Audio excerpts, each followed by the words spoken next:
সমস্ত ইবাদত থেকে উত্তম ইবাদত আমার নবীর দুরূদ পড়েন সুবহানাল্লাহ। আল্লাহ বলছে আকিমুস সালাহ, ও বান্দা তোমরা নামাজ পড়ো, আমি আল্লাহ নামাজ পড়ি না। ও বান্দা তোমরা যাকাত দাও, আমি আল্লাহ যাকাত দেই না। ও বান্দা তোমরা রোজা রাখো, আমি আল্লাহ রোজা রাখি না। ও বান্দা তোমরা হজ করো, আমি আল্লাহ হজ করি না। আল্লাহ তুমি কি ইবাদত করো? আল্লাহ বলতেছে আমার একটাই আমল আছে, যে আমল হলো নবীর প্রেমে দুরূদ পড়া। বলেন সুবহানাল্লাহ।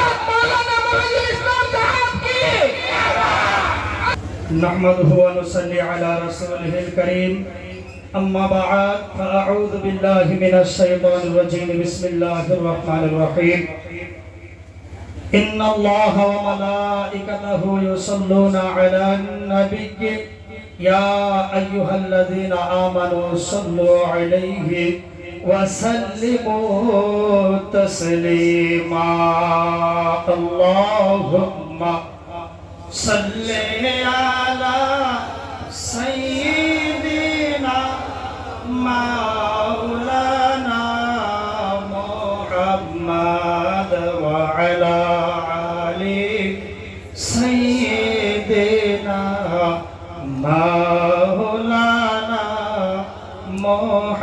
محمد اللهم صل على سيدنا مولانا محمد وعلى آل سيدنا مولانا محمد।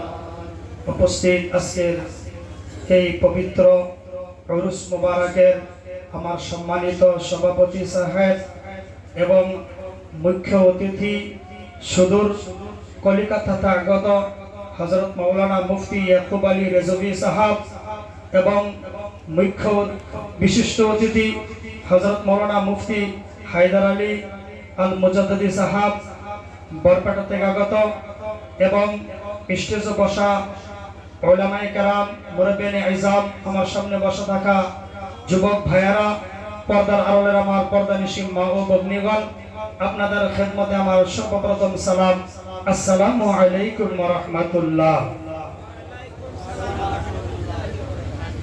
যাই না হোক, আজকে এমন এক জলসা মুবারক, যে জলসা মুবারকের মধ্যে আমরা যে আলোচনা করব, এই জলসার মধ্যে আলোচনা করার জন্য আমরা উপযুক্ত না। কারণ আজকের এই বৈঠকের মধ্যে জলসার মধ্যে বহুত বড় বড় উলামায়ে কেরাম আমাদের সামনে আজকে আলোচনা করবেন। উনিরা হাজির হয়েছে। আরেকজন বরপেটা থেকে মুফতি হায়দার আলী, উনিও এসেছে। আবার বিভিন্ন উলামায়ে কেরাম আমাদের সামনে মজুদ হয়েছে। তাদের সামনে আমরা আলোচনা করা, আমরা নিজেরা নিজে ভাবি কি কথা, যেমন নাকি এই কারেন্টের লাইটের নিচে একটা কেরোসিন তেলের বাতি, যেমন নাকি এই বাতির কারেন্টের লাইটের তলে যদি একটা কেরোসিন তেলের বাতি জ্বলে, এটা কষ্ট দিব কি? কইছে দিব কি? আসলে দিত না। কে লেগে দিত না জানো? এটার পাওয়ার অন্যরকম। আর হাড়ি কলে কেউ তো বাতির কেরোসিন তেলের পাওয়ার বাতি চলে, এটা অন্যরকম। এটার সামনে এটা কিছুই না। আজকের মহফিলের মধ্যে তদ্রুপ আমরা এরকম তাদের সামনে যে আমরা আলোচনা করব, এটা নিজের শর্মিন্দা ভাবতাছি। আচ্ছা, যাই না হোক, সভাপতির আদেশ, আমি কয়েকটা আলোচনা করব আপনাদের সামনে। আমি আশা রাখি আপনারা সবাই ধৈর্যের সাথে শুনবেন। আর যারা নাকি আমার যুবক ভাইয়েরা রাস্তাঘাটে গেটের সামনে দাঁড়ায় রয়েছেন, আপনাদেরকে আমি বিনম্রভাবে অনুরোধ করব, প্রচুর জায়গা আমাদের প্যান্ডেলে খালি আছে।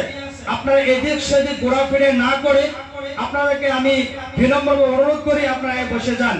যারা রাস্তাঘাটে দোকানে এদিক সেদিক ঘোরাফিরে করতেছেন, এদিকে ঘোরাফিরা না করে আমাদের প্যান্ডেলে এবং স্টেজেও বহু জায়গা খালি আছে, আপনারা বসে যান। আপনারা যারা এদিক সেদিক ঘোরাফিরা করতেছেন, বসে যান।